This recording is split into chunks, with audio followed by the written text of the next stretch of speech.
Dear children, good morning. Today I will teach you chapter 2, The Senai of Bismillah Khan.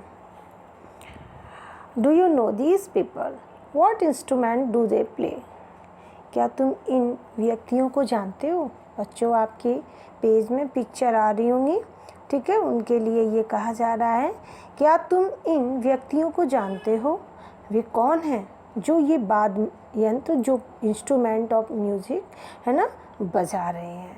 यानी कि हर picture में देखिएगा बच्चों, प्रत्येक व्यक्ति अलग अलग अपना इंस्ट्रूमेंट लिए हुआ है ना, वो उसको प्ले कर रहा है, बजा रहा है। Think of the Senai and the first thing you will probably imagine is a wedding or a similar auspicious occasion or function. The next would probably be Ustad Bismillah Khan, the Senai maestro, playing this instrument. Shehnai के बारे में अगर हम बात करते हैं तो सबसे पहले जो चीज़ है जिसकी तुम शायद कल्पना करोगे, क्या सेनाई कब बजाई जाती है बच्चों? शादी में या कोई अच्छा सा शुभ अवसर होता है, ठीक है। एस्पिशियस का मतलब होता है शुभ अवसर होता है, तब बजाई जाती है। दूसरा अगर आपके दिमाग में आएगा तो शायद उस्ताद बिस्मिल्लाह खां सेनाई के जो जादूगर माने जाते हैं, ठीक है, इस वाद्य यंत्र को जो बजा रहे हैं। First point, Emperor Aurangzeb banned the playing of a musical instrument called pungi in the royal residence for it had a shrill, unpleasant sound. सम्राट औरंगजेब ने एक राजकीय निवास स्थान में पुंगी, जिसका नाम था, संगीत के यंत्र को बजवाना क्या किया? यहाँ पे देखना, वैन लगा दिया था बजाने पे, शुरू नहीं किया था, वैन लगा दिया था, क्योंकि इसकी जो आवाज़ थी बच्चों कैसी थी? अश्रिल, अनप्लीजेंट साउंड, असाव जो है ना, अच्छी नहीं लगती थी, तीव्र थी और अच्छी न लगने वाली। अनप्लीजेंट मतलब अशुहावनी, ठीक है, थी, तो उन्होंने इस पे वैन लगवा दिया। Pungi became the generic name for reeded noise makers, आवाज़ उत्पन्न करने वाली जो हवा के यंत्र में थी, संगीत के यंत्र के लिए, उसका नाम पुंगी था, ठीक है।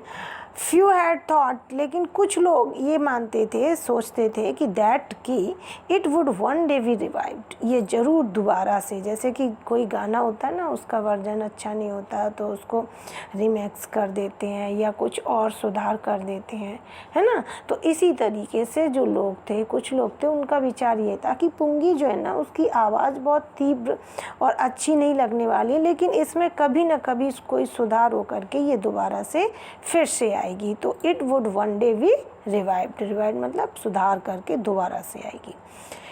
ए barber of a family of professional musicians, अब बार्बर ऑफ ए फैमिली मतलब एक नाई, बार्बर मीन्स बच्चों नाई का परिवार जो प्रोफेशनल राजकीय तरीके से संगीत वादक था, who had access to the royal palace, जो रॉयल राजसी महल में प्रवेश करता था, decided to improve the tonal quality of the pungi, उसने ये निश्चय किया कि ये जो पुंगी की जो क्वालिटी है, आवाज़, स्वर है, उसको वो सुधार करेगा।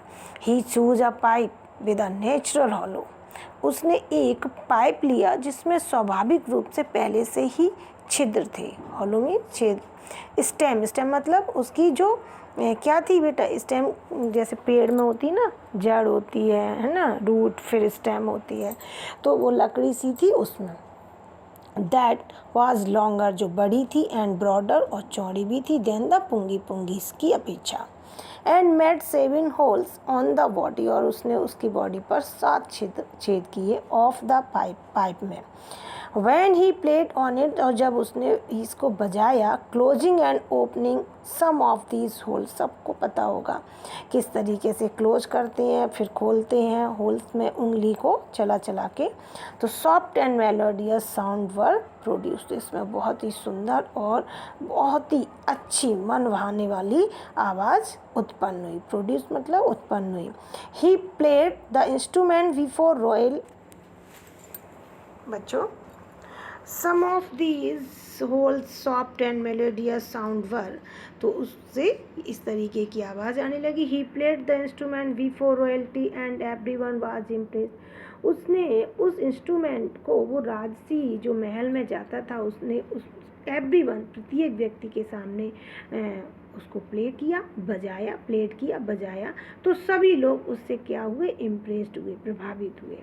The instrument so different from the pungi had to be given a new name. जो वाद्य यंत्र था वो पुंगी से अलग होने की वजह से to be given a new name, उसको एक नया नाम दिया गया। एज द स्टोरी गोज, ये कहानी इसी तरीके से आगे चलती है।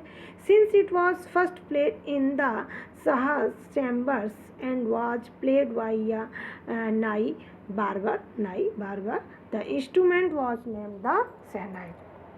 और कहा जाता है, इस कहानी के बारे में बताया जाता है, इट वॉज फर्स्ट प्लेड, ये सबसे पहले बजाई गई सहज के चैम्बर में, चैम्बर मतलब वहाँ और कोई नहीं था, गुप्त तरीके से। And was played by the, और नाई के द्वारा, बारबर के द्वारा बजाई गई, इसलिए इस वाद्य यंत्र का नाम was name the shehnai, shehnai रखा गया। The sound of the shehnai began to be considered auspicious, ये जो आवाज़ थी वो शहनाई की वो शुरुआत हुई, ऐसा माना जाता है शुभ अवसर पर बजाने के लिए। And for this reaction it is still played in temple and is an indispensable components of any north Indian wedding. अब ये जो शहनाई थी बच्चों, वो अभी भी बजाई जाती है, प्लेड इन द टेम्पल्स, किसमें, मंदिर में। और एक इस तरीके का ये वाद्य यंत्र माना जाता है जो कहाँ पे, any north Indian wedding, north Indian में कोई भी शादी समारोह होता है तो इसको बहुत ही ज़्यादा आवश्यक समझा जाता है।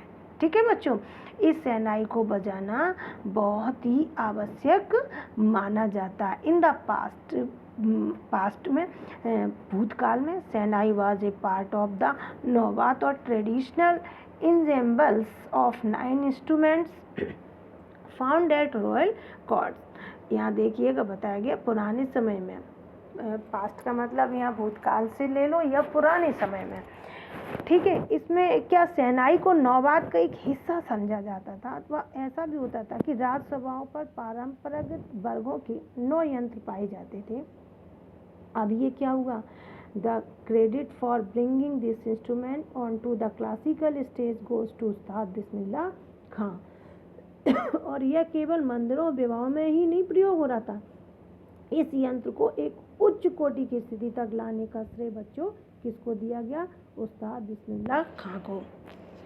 सो स्टूडेंट, आज के लिए इतना ही, इसको पढ़ लेना, रीड कर लेना केयरफुली। सो थैंक यू बच्चों।